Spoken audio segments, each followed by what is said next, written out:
ও বাইস্তে অন্য যাও কি আবার 10,000 টাকা পাম কিন্তু দিল না। এই মে কি এতে আমনে আমার দোকানে না যাই আমি দিয়ে এলাম। ও আবার তো খেয়াল হইতেছে না। আমনে আমার দোকানে একটা লোক আছে না হেরাজ দিকে আমি আমনে দিয়েছিলাম। ও আচ্ছা বাবা যাও। আচ্ছা আমনে দিলে যান একদিন আগে বাইতেন হ্যাঁ কাকা।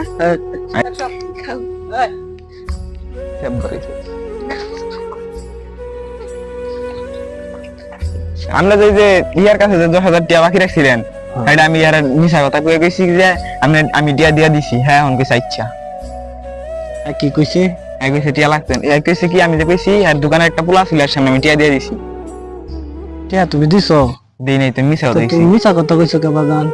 আরে মিছা কথা কইলে 10,000 টাকা বেঁচে আছে গা বাজান মিছা কথা কয়ে 10,000 টাকা যে তুমি বেটারে ফাটাই দিলা।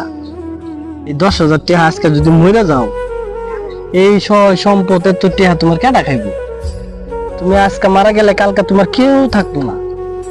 এই 10,000 টাকা তুমি কাল কিয়ামতের দিন এই বেটারে তোমার দিতেই হইব। আজকাল পরেতে বাজান জীবনে আর কোনদিন মিছা কথা কইবা না, ঠিক আছে? আর কালকে যাইবা গঞ্জে গিয়া ওই মহাজনকে কইবা যে আঙ্কেল আমার তো ভুল হয়ে গেছিল, টেহারা তো আমি দেই নাই, আমার মনে আছিল না, বুঝতে বাজান? টেহারাকে দিয়াইবা সুন্দর করে, যাতে মানুষ খারাপ হওয়া। যাও বাবা যাও, বাড়ি যাও।